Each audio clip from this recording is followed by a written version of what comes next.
Olá a todos novamente, aqui é o professor Bruno César. Nós vamos dar continuidade ao conteúdo de Química Ambiental.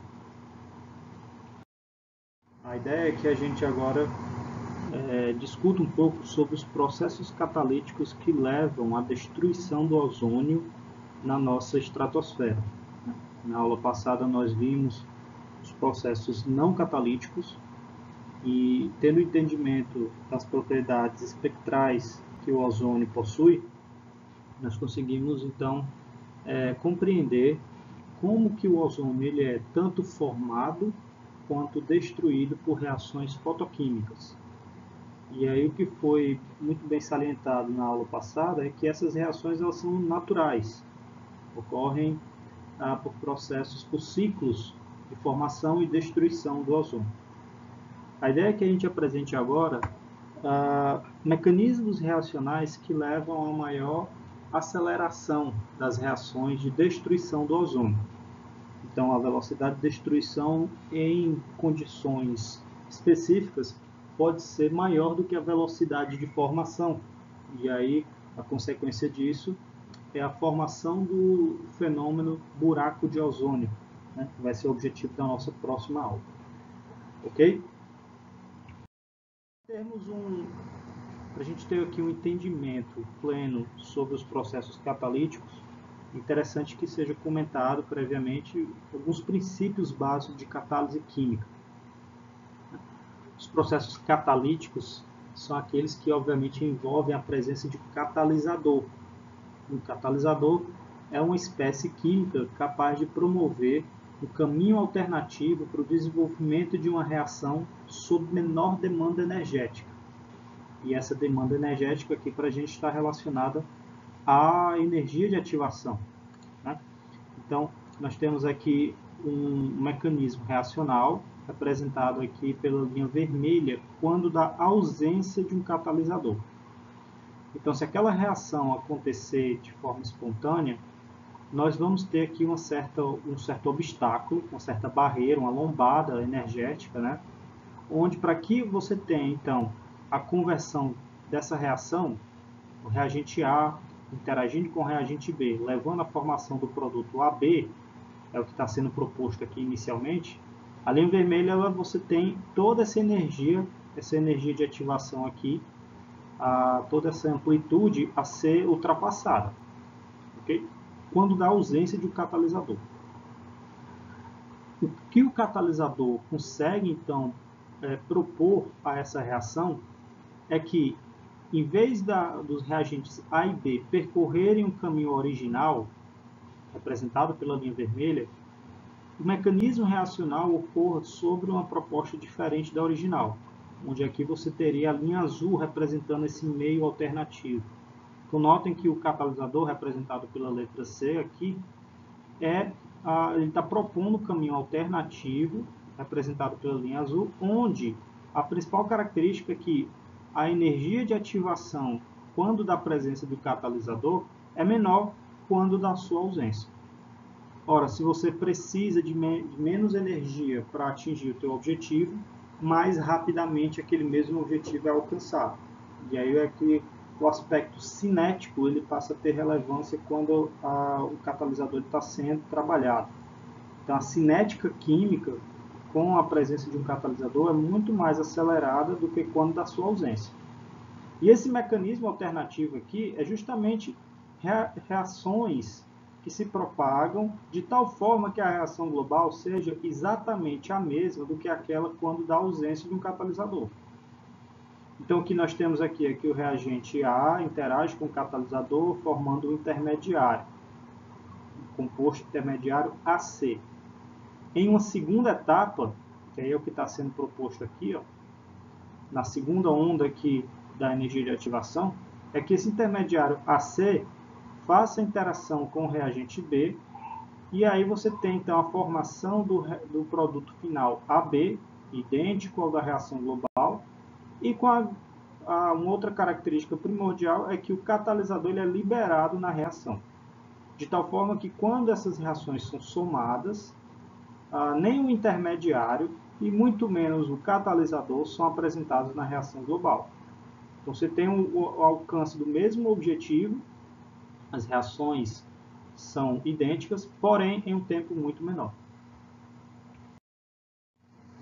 E que fatores levam a uma maior ou menor velocidade reacional? Tem alguns fatores que a gente pode manipular, trabalhar para tentar alcançar uma reação que seja desenvolvida em um menor tempo, mantendo-se a mesma ou maior quantidade de produto daquela mesma reação. Esses quatro fatores que estão sendo apresentados são aqueles que regem os princípios da catálise química, como sendo aqueles que favorecem ou podem desfavorecer uma reação. Você trabalha da forma da sua conveniência, se é no sentido de favorecer uma reação, mas às vezes o interesse é desfavorecer determinada reação para que outra seja favorecida. Então, as variáveis operacionais de uma reação são muito bem trabalhadas nesses princípios de cinética reacional. Nesse primeiro ponto aqui que está sendo apresentado, está sendo destacado o primeiro fator quanto à superfície de contato. A superfície de contato tem a ver com o número de sítios ativos disponíveis na superfície de um material, na superfície de um catalisador ou na superfície em que uma reação qualquer ocorra, de tal forma que quanto maior a disponibilidade de sítios ativos, maior é a probabilidade daquela reação acontecer em um mesmo espaço de tempo. Ou seja, se você mantiver o tempo como variável fixa, a quantidade de produtos gerados naquele mesmo espaço de tempo passa a ser maior quando a quantidade de sítios ativos também é maior. É o que está sendo esquematizado aqui, de uma forma bem didática, nesses dois copos contendo o mesmo efervescente. A diferença é que em um, esse efervescente foi previamente triturado, foi previamente moído, e em um segundo ele está intacto. Ora, nesse primeiro ponto aqui, como nós colocamos o material que estava ocluso no interior do efervescente, ele já foi exposto pela moagem, o material agora vai mais rapidamente se solubilizar do que quando ele estiver em sua forma intacta, maciça. Né? Aqui você vai levar um tempo maior para que aquilo que estava na parte interna do material fique exposto ao solvente, que é a água aqui no caso, e por fim se solubilize.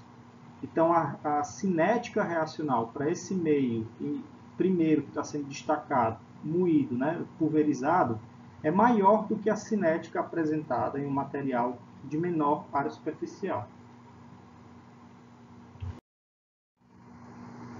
Do mesmo modo, a concentração dos reagentes é um fator de extrema relevância quando você tem a investigação de uma cinética reacional. Isso é fácil de ser compreendido se nós imaginarmos esse esquema que está sendo apresentado aqui. Você tem dois recipientes, imagine que você tem dois becers aqui. Em um, você tem uma determinada concentração inicial dos dois reagentes que estão sendo apresentados, um reagente azul e um reagente verde. E em uma situação, você tem o aumento de concentração, tanto do reagente azul quanto do reagente verde. E aí, um ponto tem que ser muito bem compreendido. Vai entrar, nesse caso aqui, um ponto da físico-química, que é a teoria das colisões. A teoria das colisões ela tem a ver justamente com a probabilidade do choque entre componentes de um mesmo sistema levar a uma formação de produtos. E aí, quando a gente fala em reação, o termo correto que tem que ser utilizado aqui é justamente a probabilidade. Ora, se em um determinado sistema fechado você tem um determinado número inicial de reagentes e você aumenta mantendo o mesmo volume, mas uma maior quantidade de partículas, é mais provável que em um menor espaço de tempo haja um maior número de choques, um maior número de colisões entre as partículas. Consequentemente, também mais provável será a formação de produtos em menor espaço de tempo. Então, daí você tem uma cinética reacional também mais favorecida quando em sistemas de maior concentração de reagentes. Né? É o que está sendo demonstrado também aqui, nessas equações e reações. Nós temos aqui a reação do componente A se convertendo no componente B. Isso daqui acontece sobre uma determinada estequiometria reacional e sobre também uma dada cinética reacional, representada aqui pelo K. Esse K aqui tem a ver com a constante cinética dessa reação. Vale salientar o seguinte: em química, em cinética reacional, nós temos que a velocidade ela é a variação de concentração pelo tempo monitorado. Uma forma da gente associar isso daí de uma forma palpável é que na física você tem que a velocidade é uma variação de espaço por tempo. Você tem lá o quilômetro por hora. Né? Do ponto de vista químico, essa velocidade ela é expressa então em termos de variação de concentração pelo tempo. Okay? Essa representação aqui ela fica bem esquematizada sobre essa última forma, onde essa variação de concentração, então, ela é proporcional à concentração do reagente. No caso aqui, o reagente A. Tá? E para que essa proporção se torne uma igualdade, é posto, então, uma constante cinética, uma constante matemática, que no caso aqui é a constante cinética. Outro ponto relevante aqui nesse caso é essa letra N que está sendo demonstrada aqui. Essa letra N tem a ver com a ordem da reação para esse reagente específico, o reagente A. As reações elas podem se processar em geral como reações de ordem 0, primeira ordem ou segunda ordem. A ordem reacional tem a ver também com a molecularidade de cada espécie. Então, uma reação de primeira ordem, por exemplo, indicaria que ao se dobrar a concentração de um dado reagente, você observaria o dobro de velocidade reacional. Então, a proporcionalidade entre aumento de concentração e aumento de velocidade é da mesma ordem. No caso, como foi da mesma ordem, indica-se que a reação é de primeira ordem.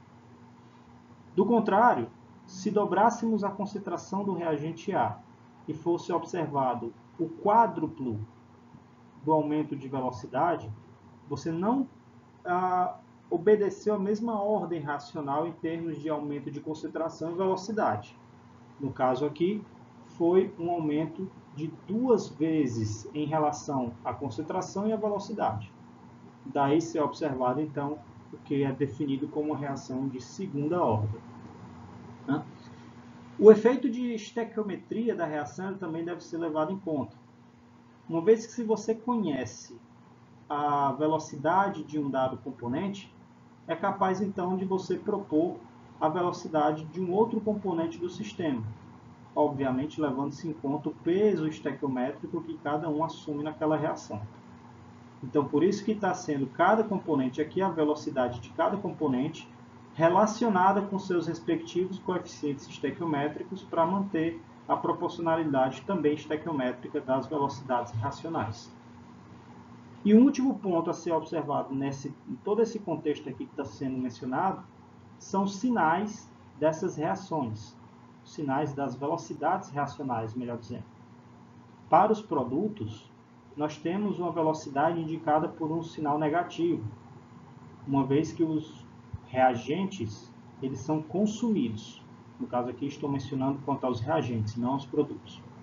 Então, como a concentração final de um reagente sempre vai ser menor do que a concentração inicial, uma vez que ele está sendo consumido, a variação daria também um valor negativo.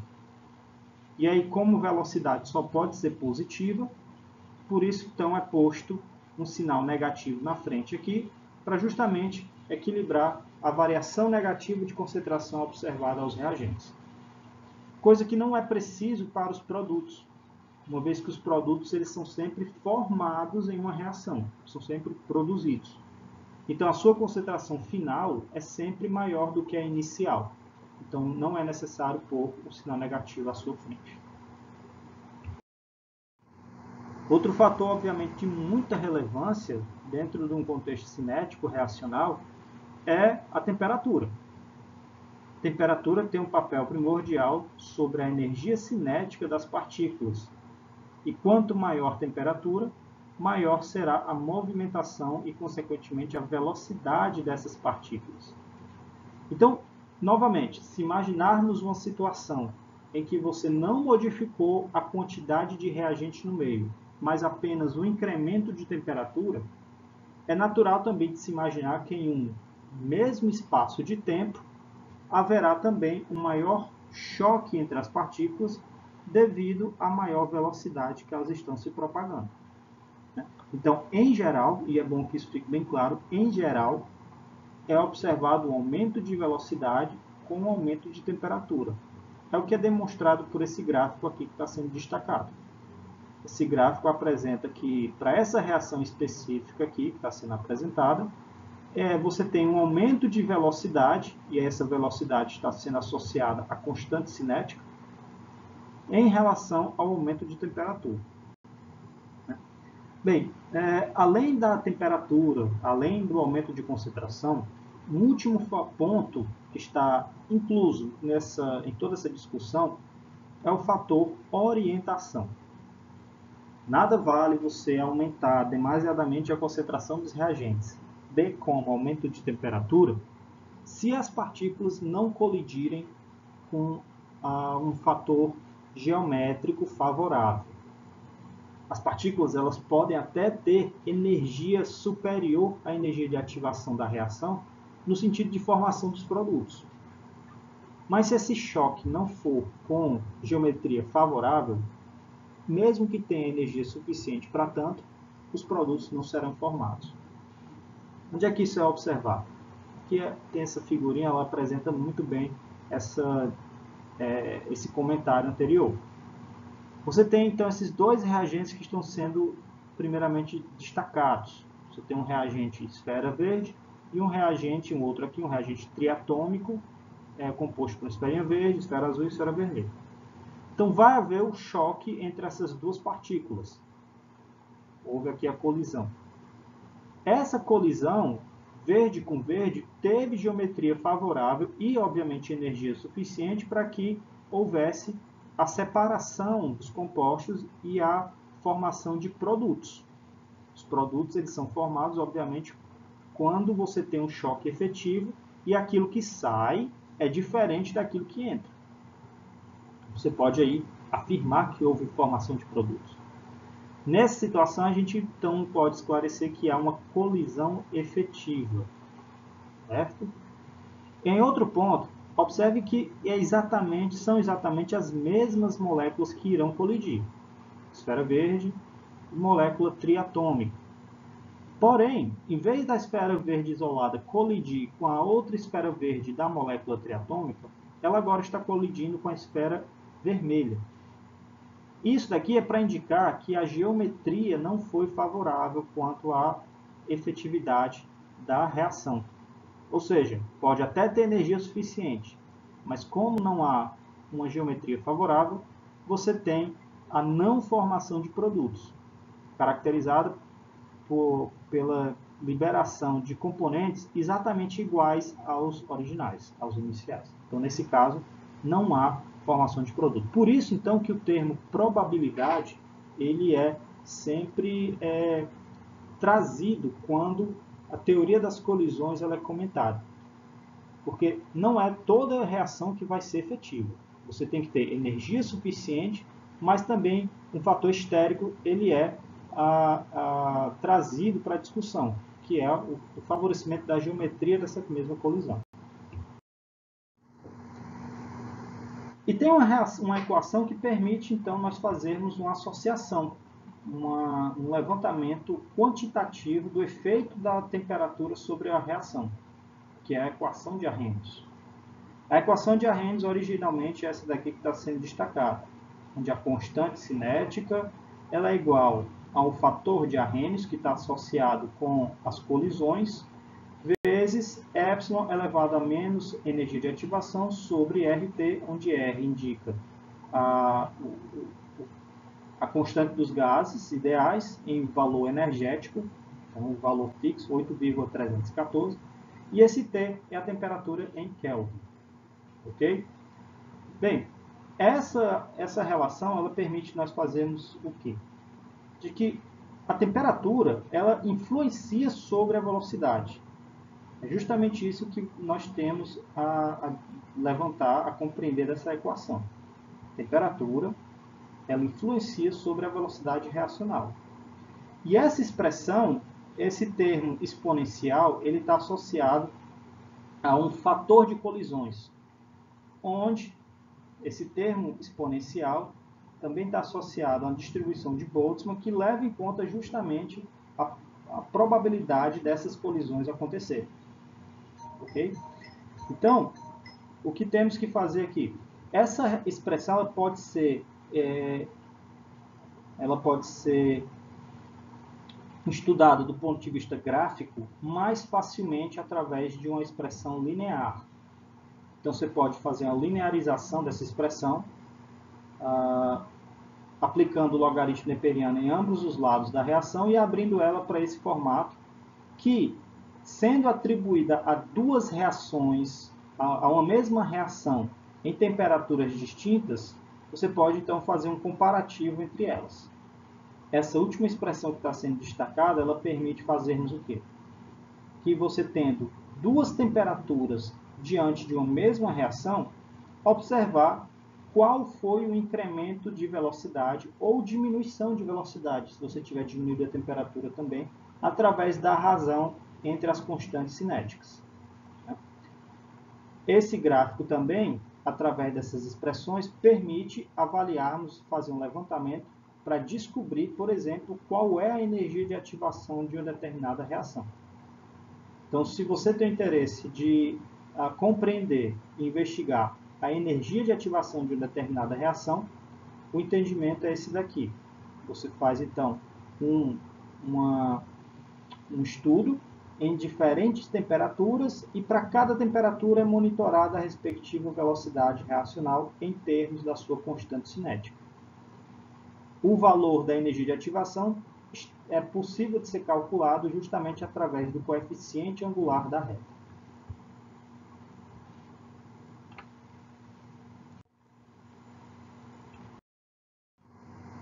Bem, então, visto esses aspectos iniciais, a gente vai tentar trazer alguns desses conceitos, principalmente de mecanismo reacional, para começar uma discussão mais detalhada sobre a destruição do ozônio por via catalítica.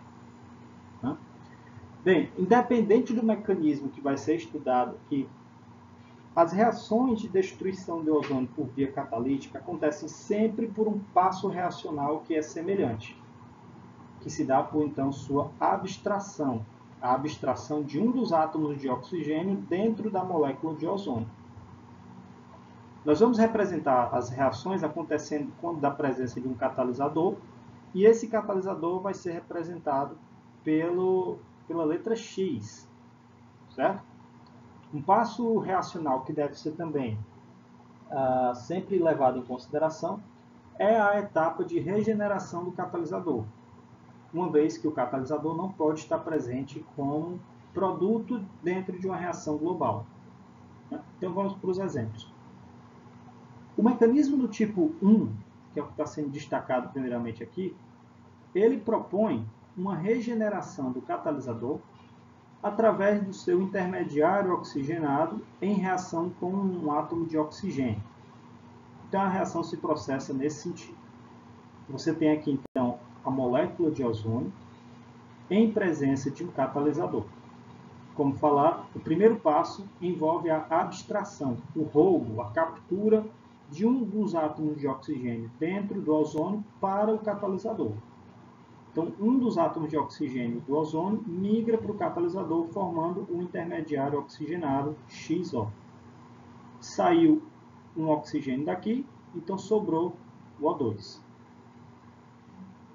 Esse catalisador está oxigenado e precisa ser regenerado para que haja um cancelamento da sua presença e ele não esteja presente, então, na reação global.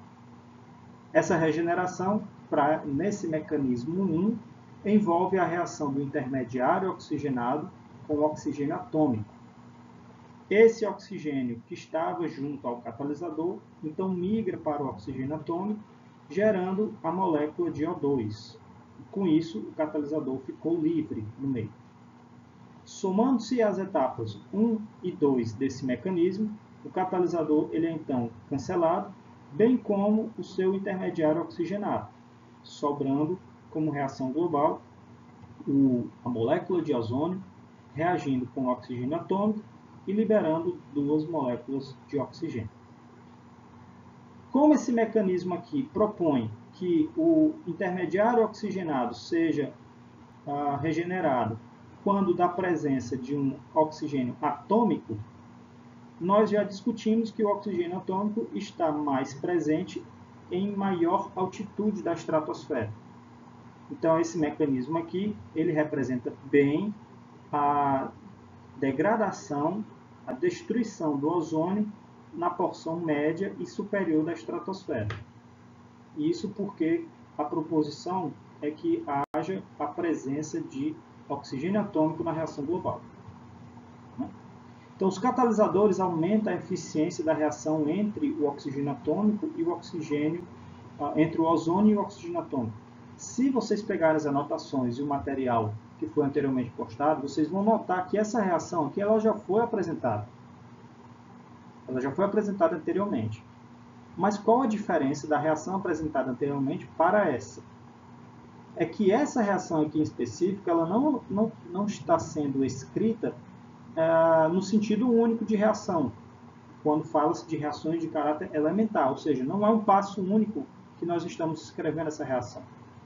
Essa reação global aqui ela foi formada pela somatória de reações elementares, onde esse conjunto reacional apresenta uma velocidade reacional bem superior àquela quando dessa reação global foi escrita de forma isolada.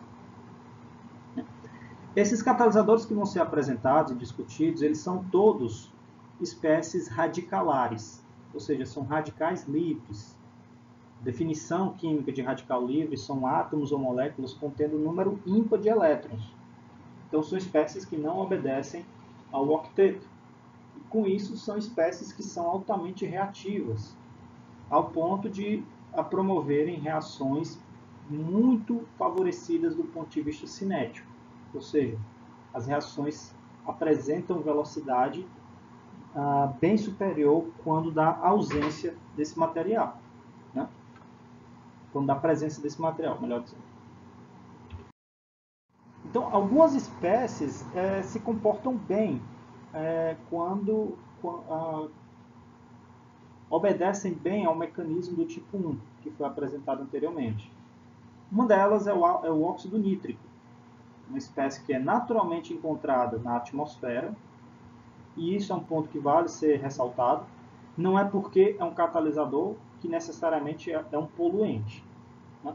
Existem espécies que estão presentes na nossa atmosfera que também promovem reações de destruição do ozônio. Uma delas é o óxido nítrico. Né? O fato é que, seja a reação catalítica, seja as reações não catalíticas, idealmente você tem uma condição de equilíbrio, onde a velocidade de formação é equivalente às várias velocidades de destruição. E um outro ponto deve ser bem ressaltado, o efeito de concentração. A concentração de óxido nítrico na nossa atmosfera é mínimo, a ponto de não promover um desequilíbrio entre as reações de formação e destruição, a não ser que de forma controlada ou descontrolada houvesse uma liberação imensa dessa espécie por algum fenômeno, algum desastre ambiental, algum acidente. Né? Essa espécie, o óxido nítrico, é formada a partir da reação do óxido nitroso com oxigênio excitado. Então, para essa espécie estar presente, obrigatoriamente você tem que ter o óxido nitroso e o oxigênio atômico excitado. Então, por isso que esse mecanismo ele é favorecido, ele obedece ao mecanismo do tipo 1, porque necessariamente há a presença do oxigênio atômico aqui também presente. Né? Então, substituindo o X apresentado anteriormente pelo NO, que é o óxido nítrico, a reação se processa no mesmo sentido. Você tem um passo inicial, que é a abstração de oxigênio, então um dos oxigênios migra para o catalisador, gerando o intermediário e liberando a molécula de O2. O intermediário oxigenado ele é regenerado através da sua reação com oxigênio atômico. Então, a liberação do NO e um dos oxigênios que estava ligado ao catalisador migra para o oxigênio atômico, liberando o O2. Somando-se as duas etapas, nós vamos ter a mesma reação global que foi apresentada no mecanismo do tipo 1.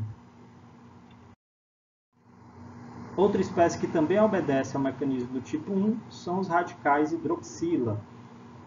Essa espécie aqui está em concentração já bem maior do que o óxido nítrico e também é naturalmente presente.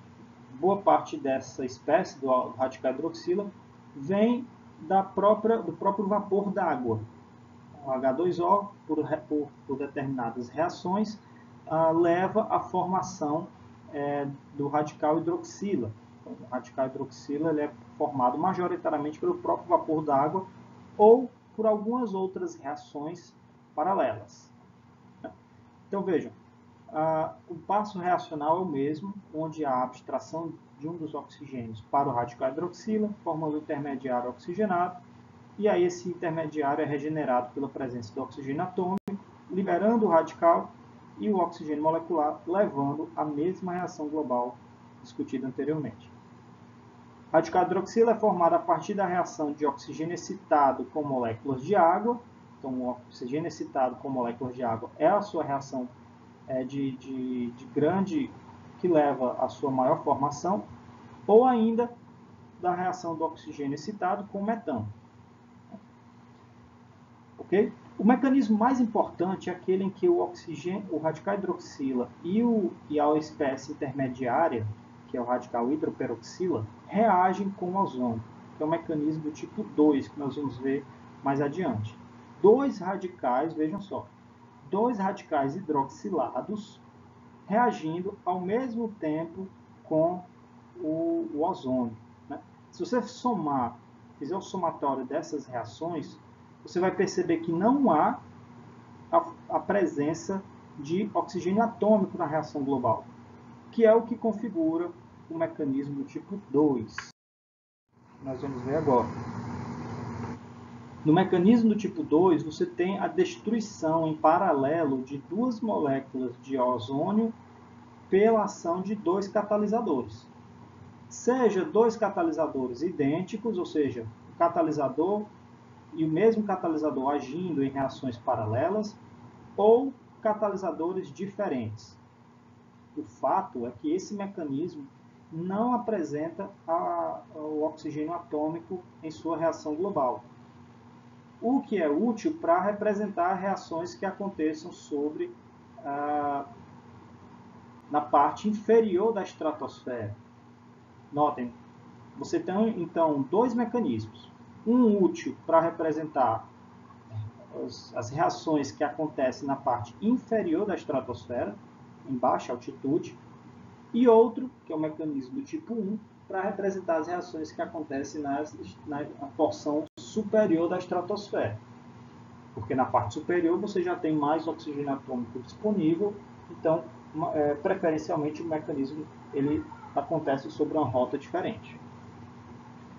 No mecanismo do tipo 2, a proposta é que os catalisadores eles vão promover o mesmo passo inicial, sempre roubando um dos oxigênios do ozônio, formando o intermediário oxigenado e liberando O2. Para fazer então para termos então a regeneração do catalisador, os intermediários oxigenados vão reagir entre si, formando uma espécie instável inicialmente, e, consequentemente, os catalisadores individualmente são liberados. Ao somar todas essas etapas, a reação global é essa que está sendo demonstrada. 2 moléculas de ozônio se convertendo em 3 moléculas de oxigênio. As espécies que participam desse mecanismo do tipo 2 são aquelas que estão em concentração relativamente grande, a depender da geografia, a depender da climatologia, e que podem levar, consequentemente, à formação do buraco de ozônio. O principal exemplo é o cloro, substância que nós vamos investigar com mais detalhe na aula que vem. Mas o cloro e o bromo também são discutidos quando, então, da presença do mecanismo do tipo 2 para dar início ao buraco de ozônio. Né? Então, vejam, essas espécies elas são oriundas tanto de fonte natural quanto por fonte antropogênica. Então, naturalmente, o cloro e o bromo estão presentes na atmosfera, tá? Principalmente o cloro. Então, o cloro ele vem a partir da decomposição da matéria orgânica nos oceanos e por reações em cadeia, a liberação de um gás que é o cloreto de metila. O cloreto de metila, então, ele é constantemente liberado por via natural, que ao atingir a estratosfera, ele é quebrado por via fotoquímica ou através dos radicais hidroxila, levando à liberação do cloro radicalar. Dependendo da altura em que esteja sendo feito o estudo, seja na porção superior ou na inferior, você tem os mecanismos do tipo 1 ou 2 para que o cloro atue sobre o ozônio. Aqui está sendo esquematizado o mecanismo do tipo 1 para que o cloro atue sobre o ozônio. E é sempre o mesmo passo. Abstração de um dos oxigênios, formação do intermediário oxigenado e regeneração do catalisador. Esse mecanismo aqui representa o mecanismo do tipo 1 para o cloro e a mesma sequência é válida ao bromo. É óbvio que a escolha do mecanismo vai depender de que porção da estratosfera esteja sendo feito o estudo. Só que um detalhe é muito importante que seja observado. 99% do cloro estratosférico existe sob uma forma inativa. Não é capaz, então, de destruir o ozônio. E que forma inativa é essa, né? Grande parte do cloro estratosférico existe como forma não radicalar inativa, como catalisador para a destruição do ozônio. Essas formas inativas são representadas por duas moléculas, o cloreto de hidrogênio e o nitrato de cloro. Aqui não é ácido clorídrico, tá? É o cloreto de hidrogênio, gás cloreto de hidrogênio.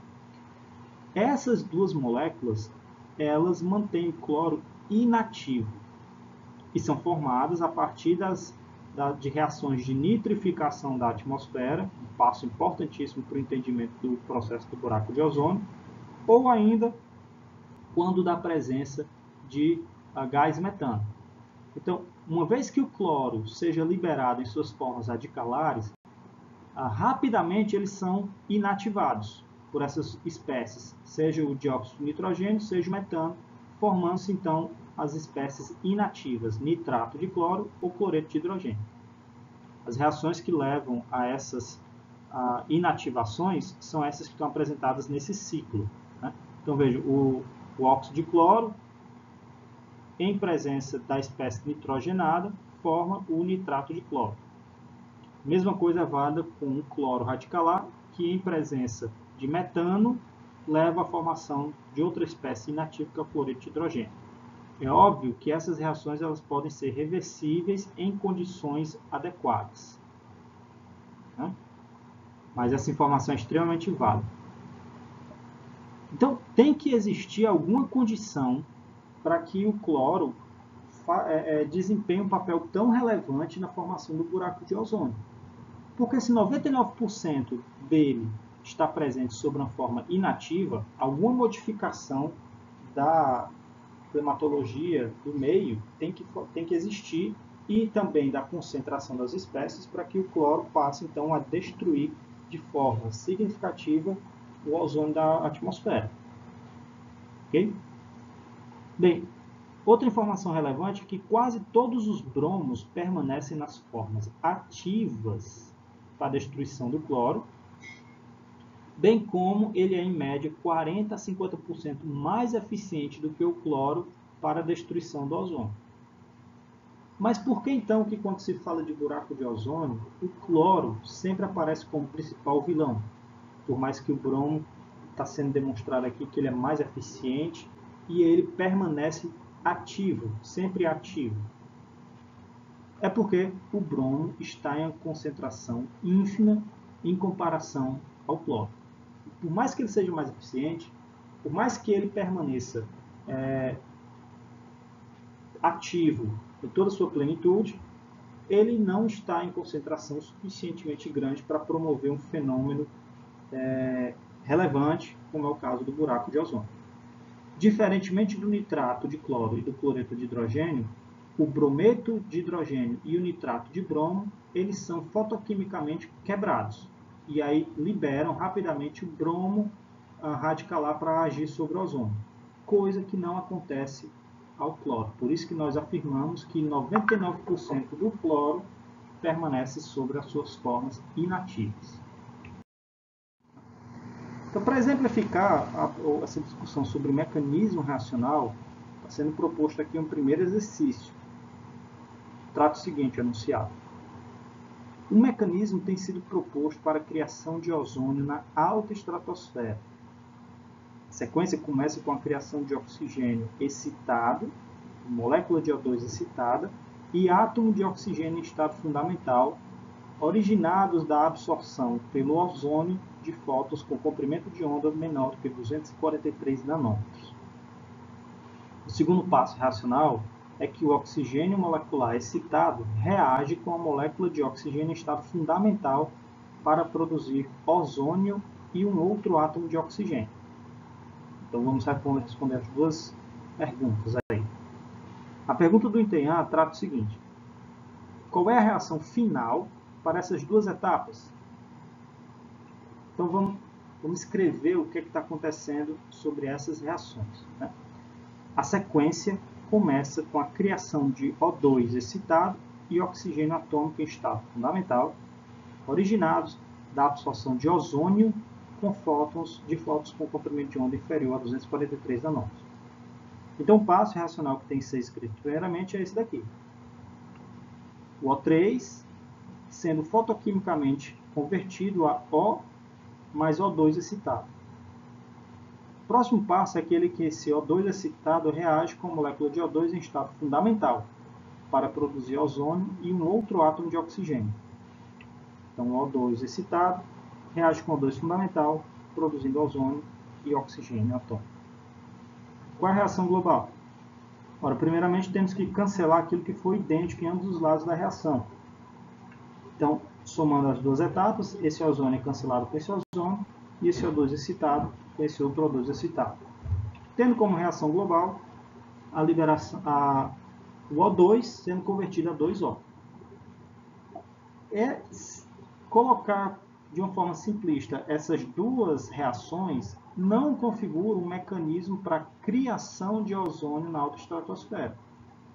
O mecanismo que está sendo proposto aqui é de criação de ozônio. E a reação global não levou a uma criação de ozônio. Levou apenas a uma quebra de O2 em 2O. A pergunta do item B, nós temos o seguinte: qual seria o caminho mais provável dos átomos de oxigênio e qual seria a reação global, uma vez incluído esse fato?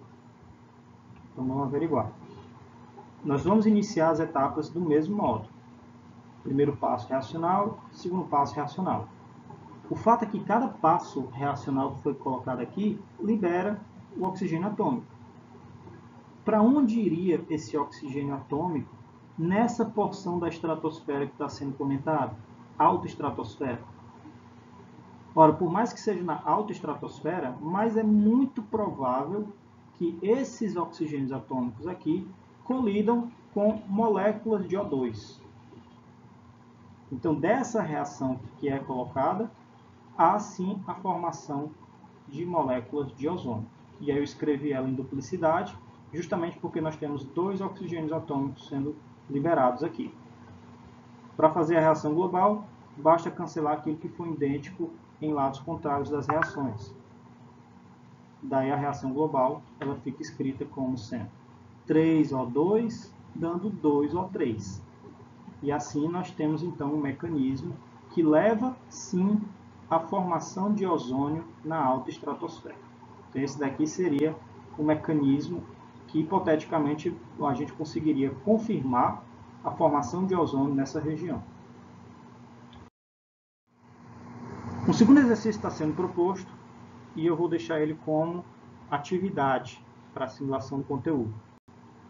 O enunciado trata de um mecanismo proposto para a destruição do ozônio na primavera, em latitudes nordeste, na baixa estratosfera, e inicia com a decomposição fotoquímica do nitrato de cloro para cloro e nitrato, seguida pela decomposição deste último, que é o nitrato, para óxido nítrico e O2. Deduz o ciclo de destruição catalítica do ozônio, sem participação de oxigênio atômico, que incorpora essas reações. E qual seria a reação global?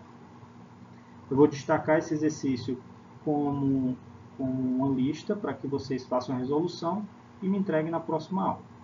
Bom, para concluir esse conteúdo, então, vou falar com vocês sobre outro aspecto que é um estudo quantitativo da cinética das reações químicas.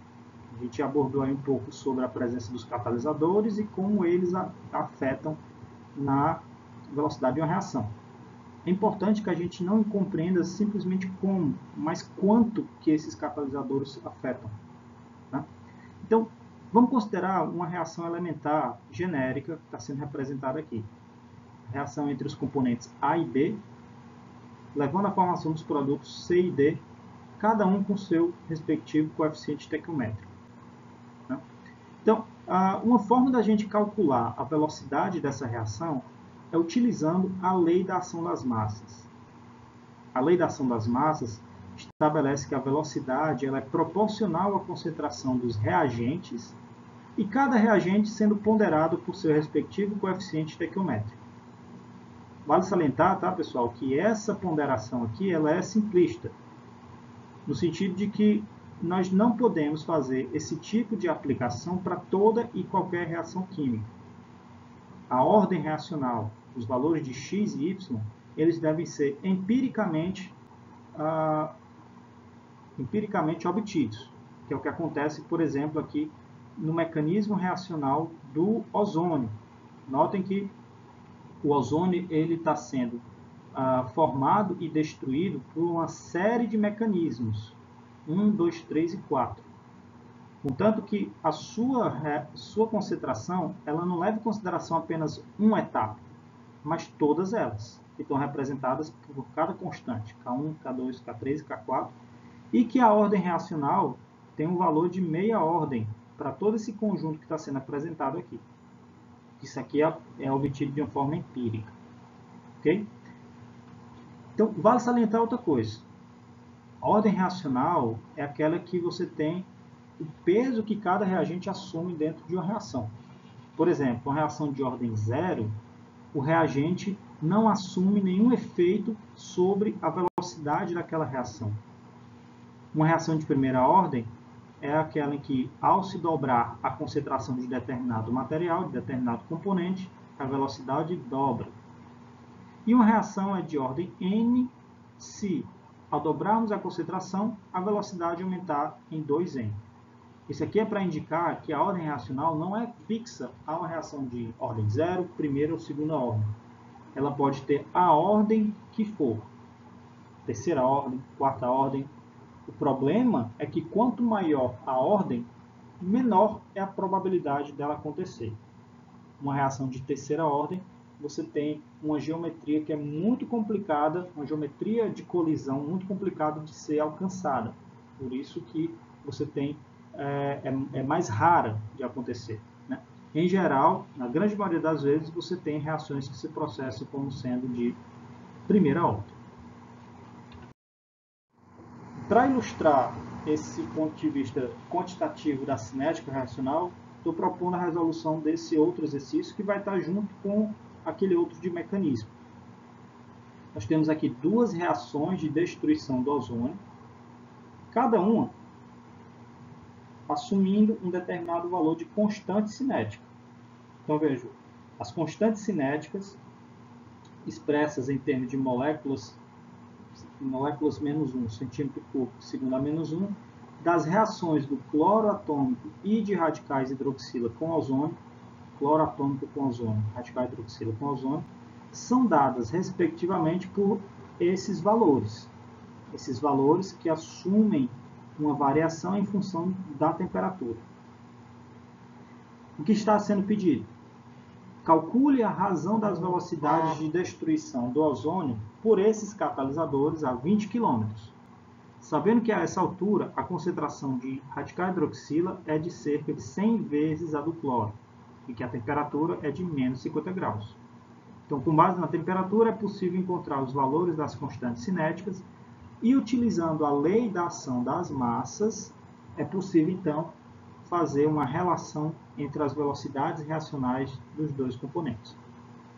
E no item B, calcule a velocidade de destruição do ozônio pelo cloro sobre as condições do buraco de ozônio antártico, onde a temperatura é de cerca de menos 80 graus Celsius, a concentração de ozônio é de cerca de 2 vezes 10 a 12 moléculas por centímetro cúbico, e a concentração de cloro aumenta até cerca de 4 vezes 10 a terceira molécula por centímetro cúbico. Então, aqui dá uma percepção bem interessante do que vai ser comentado na aula que vem, que é o ápice aqui, quando a gente está tratando de química da estratosfera, sobre uma discussão bem aprofundada do fenômeno buraco de ozônio. Então, a gente vai dar por encerrada a aula. O material vai ficar disponível para vocês na plataforma do Classroom. E vou destacar também essas duas questões como um arquivo separado, para que vocês trabalhem sobre ele e façam a resolução, para que na aula que vem a gente possa discutir um pouco mais detalhado sobre a resolução dessas questões. Ok? Um abraço a todos e até breve.